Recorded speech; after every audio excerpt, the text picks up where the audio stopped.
145편 1절부터 21절까지의 말씀.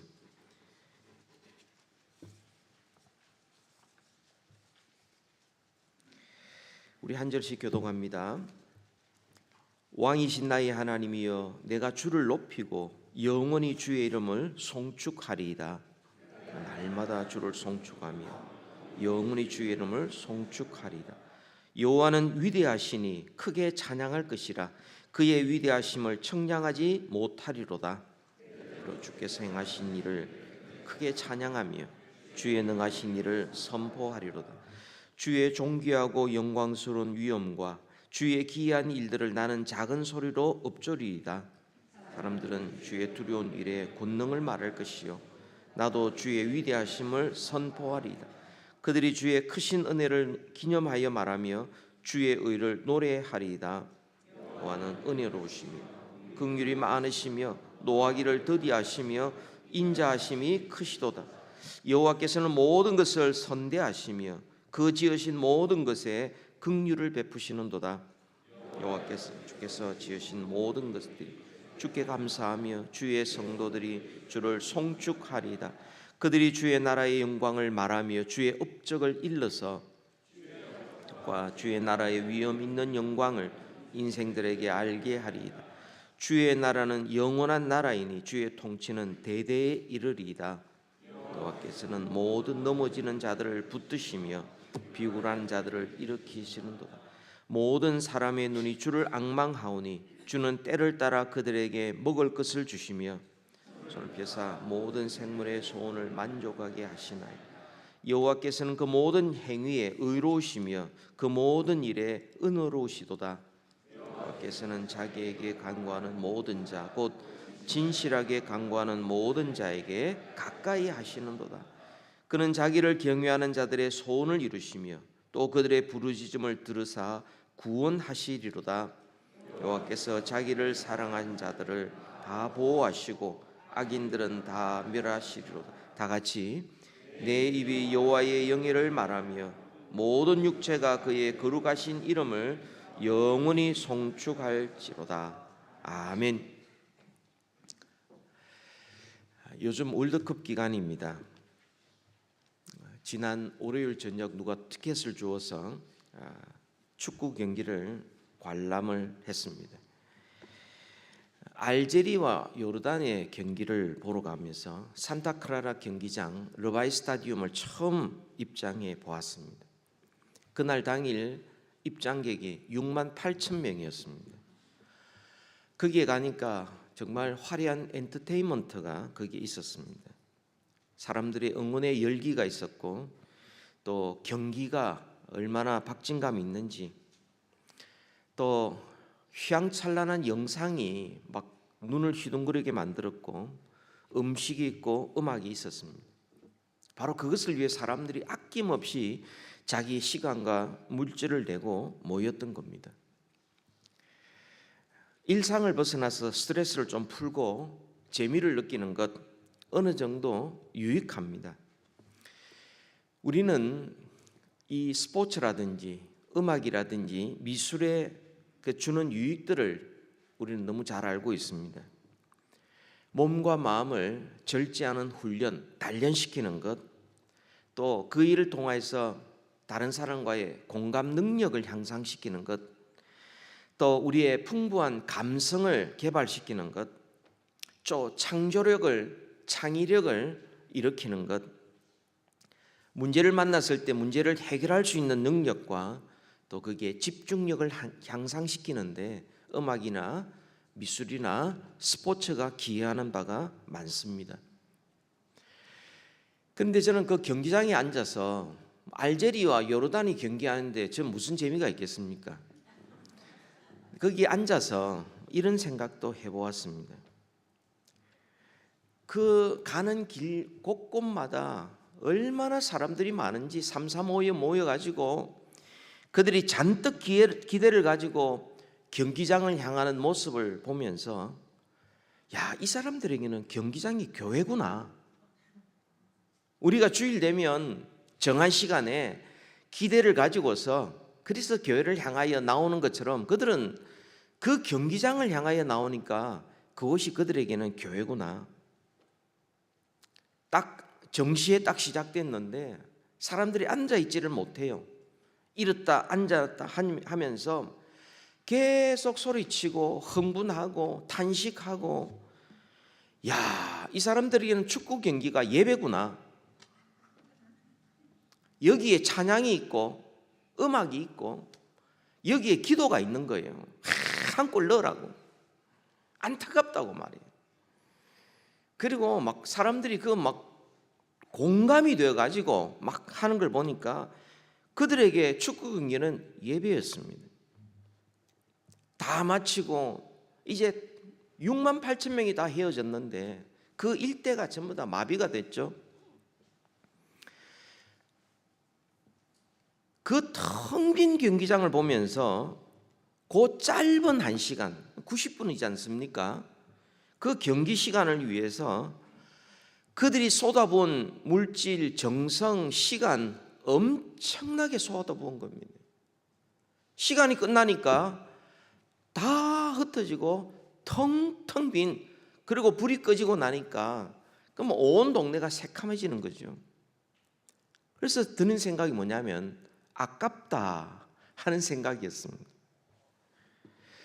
과연 이들이 그런 일에는 시간과 물질과 마음을 막 쏟으면서 과연 영원한 것은 얼마나 준비할까? 과연 하나님의 나라에 대해서 얼마나 관심이 있을까? 만약 이 6만 8천 명 이 사람들이 다 하나님을 영화롭게 하는, 하나님께 예배하는 자가 된다면, 이 땅에서 정말 영원한 것을 위하여 살아갈 수 있는 정말 지혜로운 사람이 된다면 얼마나 좋을까? 그러면서 경기장에 앉아서 계속 묵상하는 겁니다. 하나님께서 이 축구 선수들보다 못하냐? 하나님께서 사람들이 지은 이 스타디움과 휘황찬란한 이것보다 하나님께서 소홀히 대접을 받으시는가? 하나님의 일에는 무감각하고 하나님에 대해서는 무심하면서도 축구 경기에 대해서는 저렇게 간절하고 저렇게 안타깝고 저렇게 좋을까? 그래서 경기장에서 그 미션 칼리지까지 쭉 걸어오면서 마음의 한편으로 너무 답답하기도 하고 막 울컥거리기도 하고 이런 시간들을 보내었습니다. 오늘 본문에 보니까 왕이신 나의 하나님, 내가 주를 높이고 영원히 주의 이름을 송축하리이다. 이 찬송, 우리가 잘 아는 찬송 함께 한번 불러보십시다.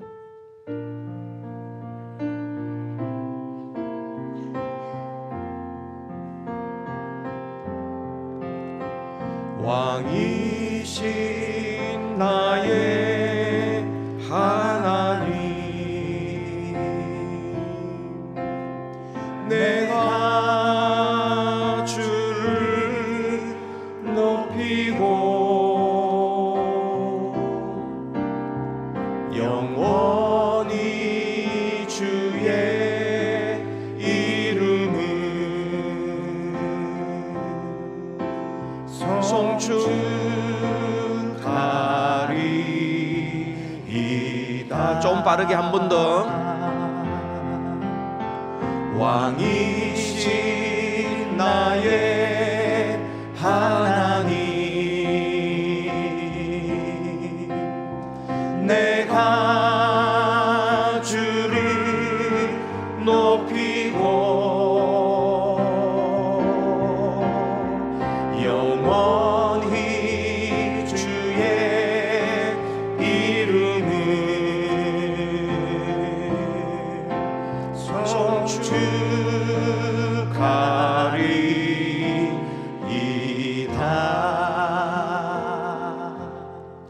오늘 설교의 제목이 왕이신 나의 하나님입니다. 시편 145편 이 말씀을 같이 읽었는데, 여러분 이 표제어가 뭡니까? 다윗의 찬송시입니다. 다윗이 누굽니까? 이스라엘 백성 가운데 가장 존경받는 왕이었습니다. 모든 사람이 그 앞에 무릎을 꿇고 또 가장 사랑했던 왕입니다. 그런데 그 다윗 왕이 1절에 뭐라고 말합니까? 왕이신 나의 하나님이여, 내가 주의 이름을 높이고 영원히 주의 이름을 송축하리이다. 역사상 가장 위대한 다윗 왕이 하나님을 나의 왕이라고 부르고 있습니다. 자기 자신은 진짜 왕이 아니고 하나님이 세워서 잠시 사용하는 하나님의 일꾼이라는 뜻이죠. 여러분, 오늘 이 다윗이 고백한 왕이신 나의 하나님, 내가 주의 이름을 높이고 영원히 주의 이름을 송축하리다, 이 고백, 오늘 우리가 회복해야 될 고백이고요. 또 우리가 이 말씀을 통하여 알아야 될 것은 이 왕이 누구며 어떤 분이냐, 또 그분이 참된 왕이라면 우리가 그분을 어떻게 섬겨야 되는가, 우리가 간단하게 함께 살펴보려고 합니다. 첫 번째로, 여러분, 이 왕이 누구신가? 어떤 분이신가? 참된 왕이 누구신가? 여러분, 이 왕이라는 단어, 왕위 혹은 왕정, 이 단어라는 단어가 우리에게는 좀 생소할 뿐만 아니라 좀 우리가 거부감을 가지고 있습니다. 근데 여러분, 역사적으로 보면 이 왕정 혹은 군주제, 왕을 중심으로 나라가 질서 있게 이렇게 이루어지는 것은 인류 역사가 가장 오래된 정치 체제입니다. 그러니까 옛날 고대의 신정 정치부터 18세기 시민혁명이 일어나기 전까지 사실은 이 군주제, 왕정 정치 체제가 계속 이어져 왔던 것이죠. 그런데 오늘날에는 명목상 왕국, 왕 있고요. 아니면 사람들이 No Kings, 프로테스트 하지 않습니까? 그것을 거부하는 이유가 두 가지라고 봅니다. 첫째는 좋지 못한 이미지 때문에 그렇습니다. 왕 이러면 뭔가 자기 마음대로 할 것 같고, 독재자 같고, 착취할 것 같고, 똑같은데 타고난 어떤 계급 때문에 왕이 된 것처럼 느껴지기 때문에 그렇고요. 또 하나는 우리가 지금 18세기부터 시작해서 프랑스 혁명 때부터 시작해서 지금까지 오면서 우리는 이 주권은 국민에게 있다라는 민주주의에 너무 익숙하기 때문에 그렇습니다. 그래서 현대인들은 이렇게 주장하죠. 세상에 왕이 어디 있냐? 내가 왕이고 내가 주권자고 내가 주인이다. 이게 마치 상식처럼 이렇게 이루어져 있습니다. 그러나 여러분, 세상이 점점 세월이 흐르면서 하나님이 보실 때에 어떻습니까? 이 세상이 민주주의를 하고 왕이 없다고 하지만 실제로 모든 사람이 자기가 왕이라고 그러고 자기가 인생의 주인이라고 그러지만 정말 하나님 보시기에 세상이 더 좋아지고 있고 아름다워지고 있습니까? 많은 분들이 오늘날 영적 상태가 사사시대와 비슷하다고 말합니다. 사사시대가 언제입니까? 사사기 21장 25절에 이렇게 말씀합니다. 그때 이스라엘에 왕이 없으므로 사람이 각기 자기의 소견에 옳은 대로 행하였더라. 여러분, 이 말씀은 무슨 말이냐면 하나님의 나라 이스라엘에게는 왕이 한 분밖에 없습니다. 하나님이십니다. 이스라엘에 왕이 없었다는 겁니다. 인간 왕을 말하는 것이 아닙니다. 하나님의 통치를 거부했던 거죠. 여러분, 오늘날 어떻습니까? 기술이 발달하고 정보가 많아졌습니다.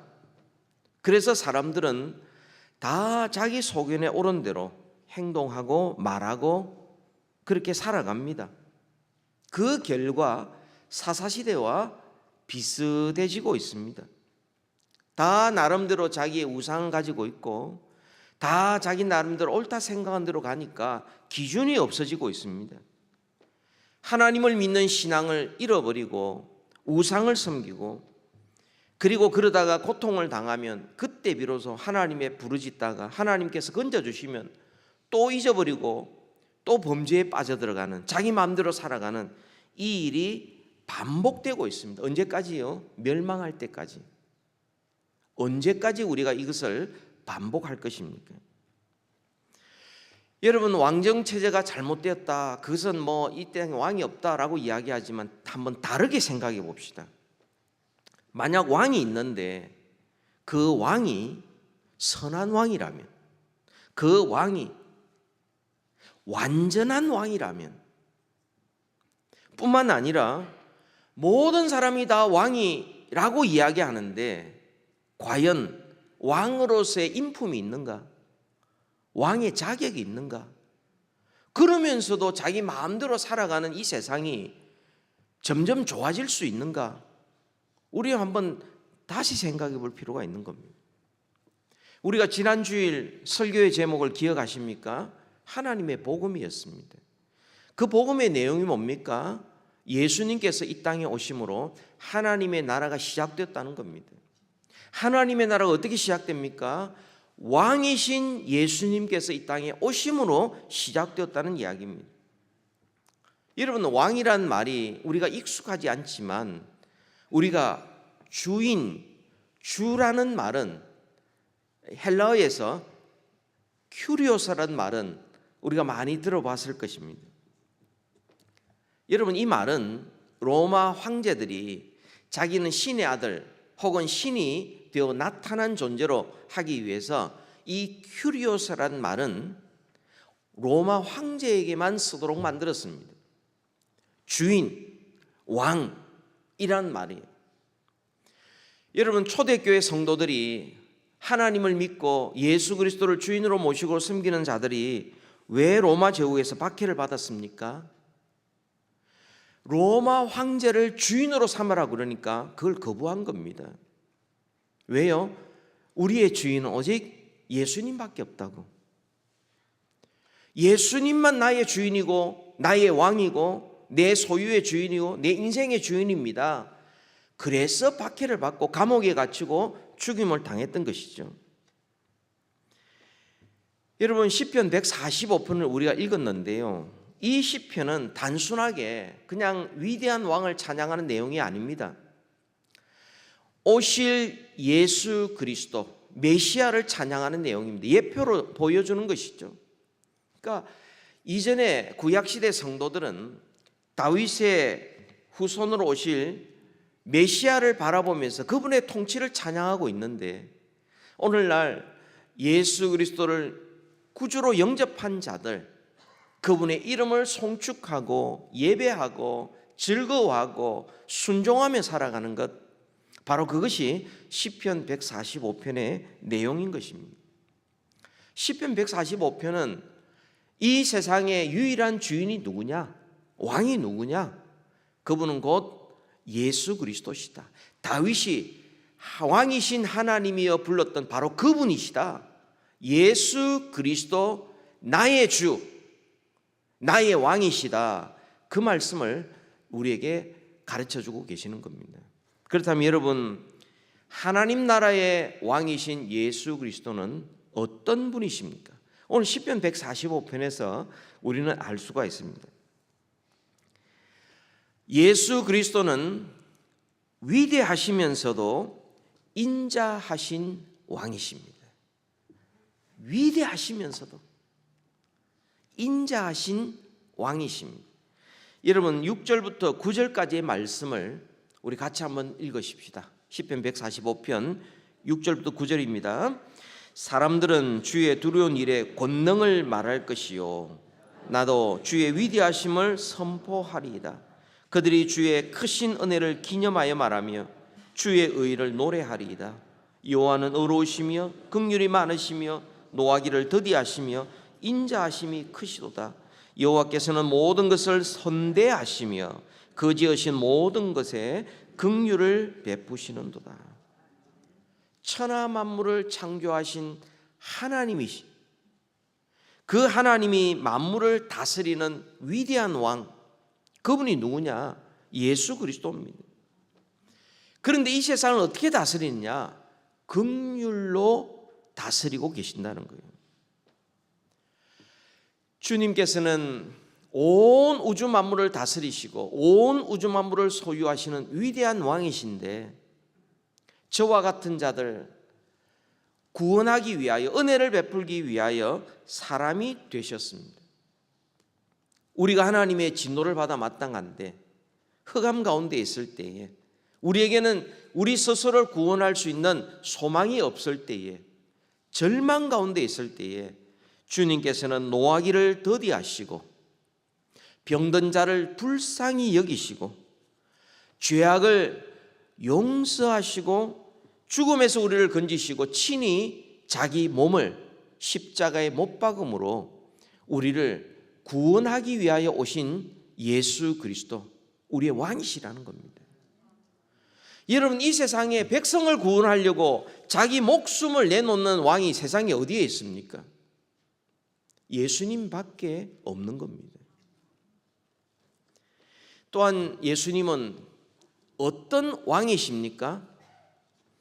영원하면서도 죄인을 일으키시는 왕이십니다. 영원하면서도 죄인을 일으킵니다. 영원하다는 말은 완전하지 않으면 영원할 수 없습니다. 그러면 변질될 수밖에 없죠. 영원하단 말은 완전하신 분인데 그 왕이 죄인을 일으키시는 분이다. 여러분 13절 14절 같이 한번 읽읍시다.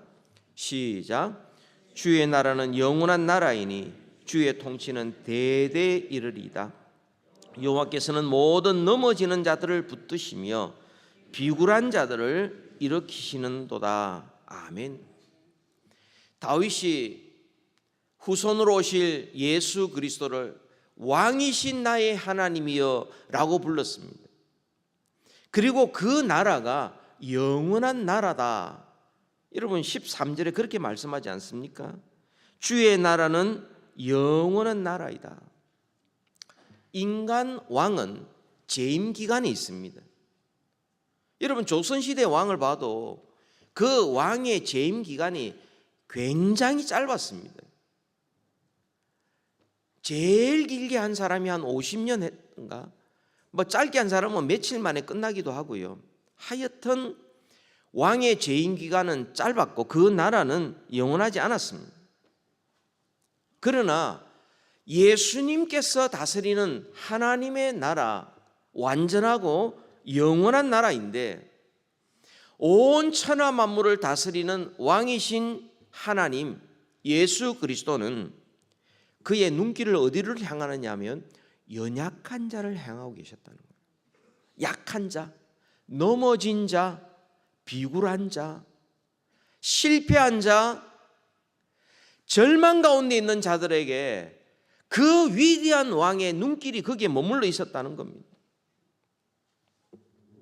여러분 사람이 한번 무너지면 회복하기 어렵습니다. 그런데 넘어져 있는데 정말 인생이 비참한데 누가 돌보느냐 하면 하늘보다 크신 왕 예수 그리스도께서 그 연약한 자를 찾아오시고 만나주시고 일으켜 주신다는 겁니다. 어떻게 그럴 수 있는가? 이게 다 알 수 없는 신비입니다. 우리에게 자격이 있어서도 아니고 주님께서 나 같은 자를 찾아오신 겁니다. 우리 같은 자를 만나시기 위하여 우리와 같은 사람의 몸을 입으신 것입니다. 이게 은혜 아닙니까? 그저 감사하는 것밖에 없는 것이죠. 누가 자랑하겠습니까? 그저 하나님이 주신 은혜, 주님이 주신 긍휼과 자비하심에 우리는 감사할 것밖에 없는 겁니다. 우리 예수님은 하나님 나라의 왕으로서 영원하시고 완전한 분이시지만 동시에 죄인을 붙드시고 일으키시는 왕이십니다. 또한 예수님은 어떤 분이냐면 우리 모든 심령을 만족하게 하시면서 가까이 하시는 왕이십니다. 여러분 15절에서 20절까지의 말씀 우리 다 같이 한번 같이 읽읍시다. 15절 20절 시작. 모든 사람의 눈이 주를 앙망하오니 주는 때를 따라 그들에게 먹을 것을 주시며 손을 펴사 모든 생물의 소원을 만족하게 하시나이다. 여호와께서는 그 모든 행위에 의로우시며 그 모든 일에 은혜로우시도다. 여호와께서는 자기에게 간구하는 모든 자 곧 진실하게 간구하는 모든 자에게 가까이 하시는도다. 그는 자기를 경외하는 자들의 소원을 이루시며 또 그들의 부르짖음을 들으사 구원하시리로다. 여호와께서 자기를 사랑하는 자들은 다 보호하시고 악인들은 다 멸하시리로다. 아멘.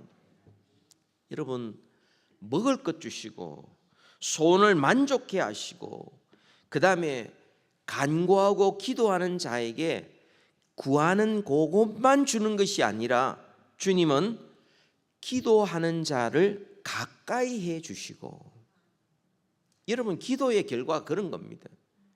내 소원 성취하고 이제는 주님과 계산이 끝나는 게 아니고 기도하는 그 가장 큰 은혜는 주님께서 우리를 가까이 해 주시는 겁니다.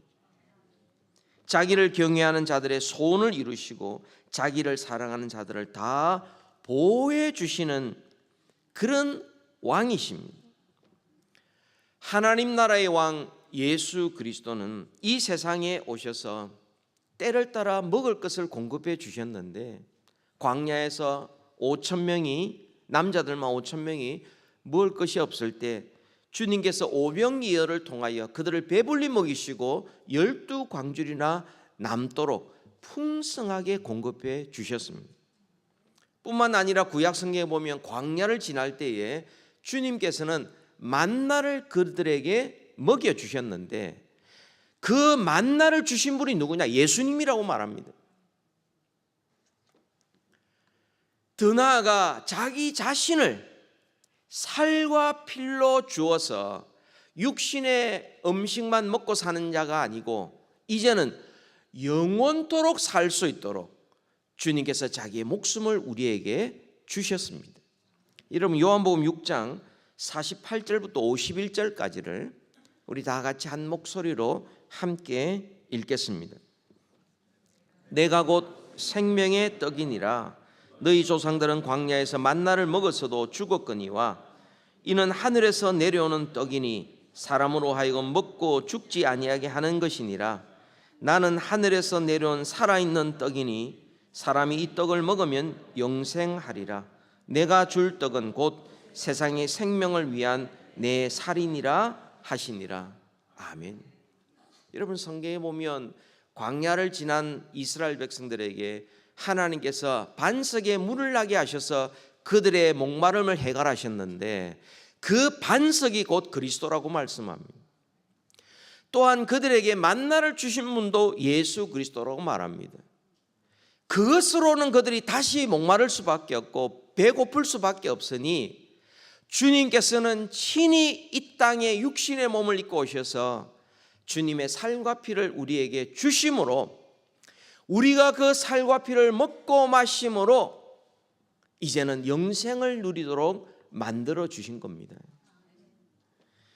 여러분 우리 주님, 우리 주 예수님이 왕이시다, 우리 주인이시다, 그 말씀은요 여러분 인간 왕과 다른 것입니다.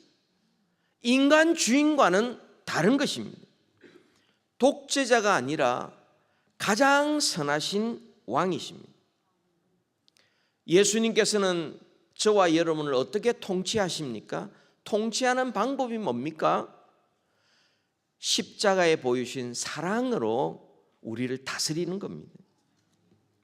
우리를 쥐어 짜내서 세금을 거두어가고 명령을 해서 우리를 힘들게 만들고 자기만 유익을 챙기는 세상 왕과는 전혀 다른, 세상 나라는 그럴지 몰라도 하나님의 나라는 세상과 다른 나라입니다.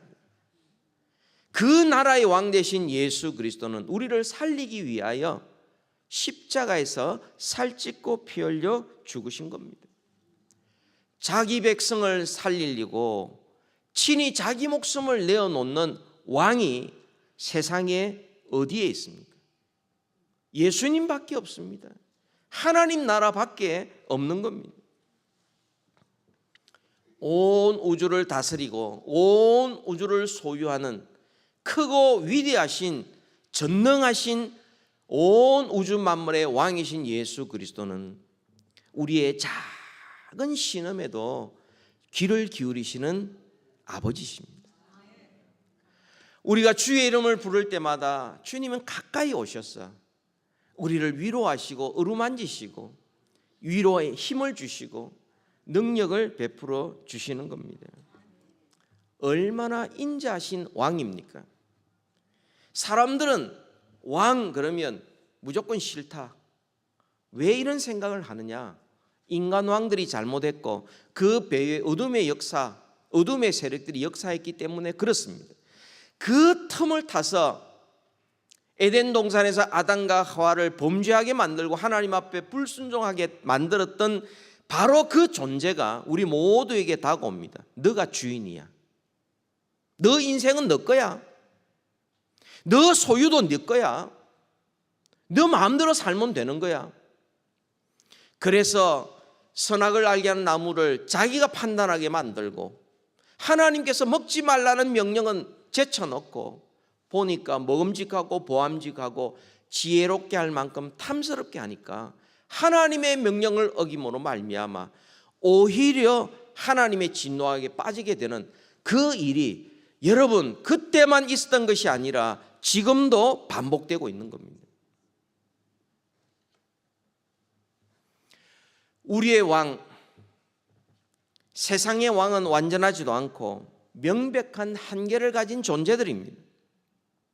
그러나 우리 주 예수 그리스도, 우리의 왕, 하나님 나라의 왕이신 예수 그리스도는 위대하면서도 인자하시고 영원하면서도 죄인을 일으키시고 그리고 우리의 심령을 만족하며 하시면서 우리에게 가까이 하시는 왕이십니다. 이 예수님을 우리 어떻게 해야 하겠습니까? 이 예수님을 우리는 어떻게 해야 하겠습니까? 왕이신 나의 하나님, 여러분 이 말 정확하게 신약 성경에서 똑같이 고백한 사람이 있습니다. 왕이신 나의 하나님, 도마입니다. 부활하신 주님을 만나고 난 다음 나의 주, 나의 하나님. 여러분이 나의 주라는 말은 나의 왕이라는 뜻입니다. 왕이신 나의 하나님, 다윗이 고백입니다. 부활하신 주님을 만난 도마는 나의 주, 나의 하나님을, 나의 왕, 왕이신 나의 하나님을 나의 주, 나의 하나님이라고 고백한 겁니다. 세상의 모든 사람은 내 소유, 내 인생, 내 생명, 내 것이다. 혹은 정부의 것이다 라고 말할 때 우리는 아니요. 예수님이 나의 주인이요 나의 하나님입니다. 여러분 하나님 나라의 왕이신 예수 그리스도께서 이 땅에 오셔서 하나님의 나라가 이 땅에 임하였습니다. 그러면 이 예수 그리스도를 우리가 어떻게 섬겨야 하겠습니까? 여러분 참된 왕을 왕의 자리에 앉으시도록 해야 하겠습니다. 이게 믿음입니다. 행함이 없는 믿음은 죽은 것입니다. 믿음은 단지 예수님은 왕이다. 예수님은 그냥 주인이다. 십자가에 죽으시고 3일 만에 부활했다. 지식을 동의하는 것이 믿음이 아닙니다. 믿음은 그분을 내 인생에, 내 마음에 왕으로, 주인으로 모셔서 그분을 섬기는 것이 믿음인 겁니다. 로마서 10장 9절의 말씀, 마지막 성경 구절입니다. 같이 한번 읽읍시다. 시작. 내가 만일 내 입으로 예수를 주로 시인하며 또 하나님께서 그를 죽은 자 가운데서 살리신 것을 내 마음에 믿으면 구원을 받으리라. 아멘. 여러분 여기에서 예수를 주로 시인하며, 이 주란 말이 왕이란 말입니다. 지금까지 내 심령에, 내 인생에, 내 마음의 왕좌에, 내 생활에 가장 중요한 곳에 내가 앉아 있었는데, 이제는 그 왕을, 예수 그리스도를 이제는 모시기 위하여 내가 그 자리에서 내려오고 예수님이 내 심령에, 내 인생의 모든 것의 주인으로 앉히는 것이 그게 바로 믿음인 겁니다. 믿음이라는 것은 주인이 바뀌는 거예요. 믿음이라는 것은 명의를 이전하는 겁니다. 내 인생은 내 것이 아니라 내 인생은 하나님의 것입니다. 이게 믿음입니다. 통치권이 이전하는 겁니다. 지금까지 내가 내 마음대로 했습니다. 내 생각대로, 내 경험과 판단대로 했습니다. 그러나 이제는 하나님, 예수 그리스도가 나의 주인이 주님이 결정하는 대로 내가 순종하겠습니다. 통치권을 이전하는 겁니다. 이게 바로 행함이 있는 믿음인 겁니다. 이런 믿음이 있을 때에 얻는 선물이 구원인 겁니다. 우리가 예수님을 왕으로 모셨을 때에 이제는 내가 인생의 주인이 아니라 예수님께서 내 인생의 주인이 되어 주셔서 나를 붙들어 주시고 나를 인도해 주시고 나를 가까이 해 주시고 나를 끝까지 보호해 주시는 것, 이게 바로 구원인 겁니다. 여러분, 구원이라는 것은 단순히 내가 죽어서 가는 천국에 티켓을 붙잡는 게 구원이 아닙니다. 내 인생의 운전대를 내가 아닌 예수님께 맡기고 이제는 예수님께 그 모든 것을 의지하고 순종하고 주님을 사랑하고 주님 때문에 가장 크게 기뻐하면서 주님과 동행하는 것이, 이게 구원입니다. 믿음으로 얻는 구원이라는 것은 신앙생활의 마지막이 아니라 시작입니다. 시작. 이제 출발하는 겁니다. 여러분, 믿음으로 말미암아 구원 얻었다는 것은 이제는 나의 주인이 내가 아니고 예수님이 되셨고 이제는 내 나아가는 모든 길을 예수님이 책임져 주실 줄 믿고 따른다는 겁니다.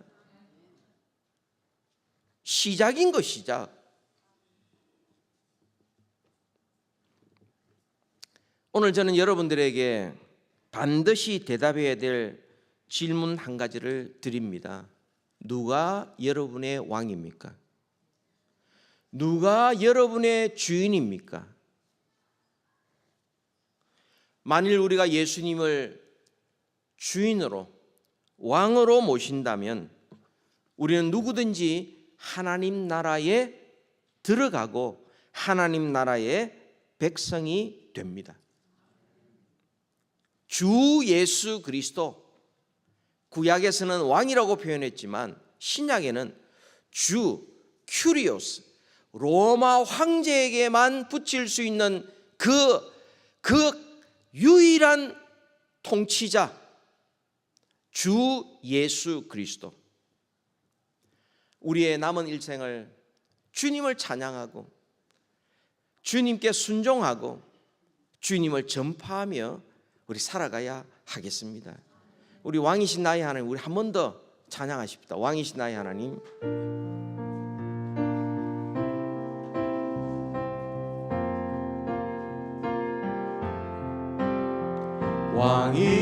왕이신 나의 하나님,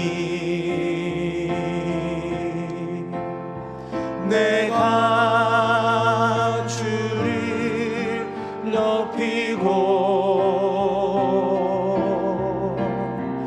영원히 주의 이름을 송축하리이다. 한 번 더 하겠습니다. 좀 빠르게. 왕이신 나의 하나님, 내가 주를 높이고 영원히 주의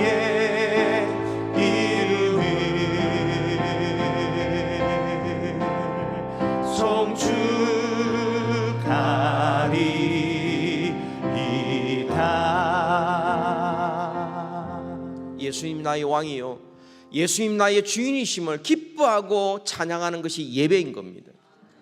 예수님이 만물의 주인이시요 왕이심을 전하는 것이 전도요 선교인 것입니다. 왕이신 예수님, 주인이신 예수님 앞에 순종하며 기쁘게 따라가는 것, 이게 바로 믿음 생활인 겁니다. 우리의 모든 삶이 주님을 왕으로 모시고 주인으로 모시고 살아가는, 그래서 영원토록 하나님의 나라에서 주님과 함께 정말 기뻐하며 찬송하며 하나님 앞에 가장 만족하며 살아가는 우리 모두 되기를 주님 이름으로 축복합니다. 우리 지금 같이 한번 기도할 텐데요, 여러분, 제가 기도할 때 여러분이 입술로 따라하시든지 마음으로 따라하시든지 아멘 하시든지 함께 기도하기를 원합니다. 기도합니다. 하나님 아버지, 저는 지금까지 제 인생의 주인과 왕이 되어서 제 마음대로 행동하며 살아왔음을 고백합니다. 하나님의 뜻을 알지 못했고 알아도 저버리면서 내 생각과 욕심을 따라 살았던 저의 모든 죄를 용서해 주옵소서. 예수님께서 나의 죄를 대신하여 십자가에 피 흘려 죽으시고 사흘 만에 다시 살아나신 것을 믿습니다. 그 놀라운 사랑과 은혜에 감사드립니다. 이제 주님, 내 인생의 보좌에서 제가 내려옵니다. 이 시간 제 마음의 문을 열고 예수님을 나의 유일한 구원자이고 내 삶의 진정한 왕이요 참 주인 되심으로 주님을 영접합니다. 주님, 내 마음에 오셔서 나를 다스려 주옵소서. 내 삶의 모든 영역, 내 생각, 내 시간, 내 재정, 내 미래, 이 모든 주권 주님께 드립니다. 이제는 내가 내 힘으로 살아가는 것이 아니라 내 안에 계신 예수님의 뜻을 따라 살기를 원합니다. 나를 자녀 삼아 주시고 성령으로 인도해 주시니 감사합니다. 날 구원하신 예수 그리스도의 이름으로 기도하옵나이다. 아멘.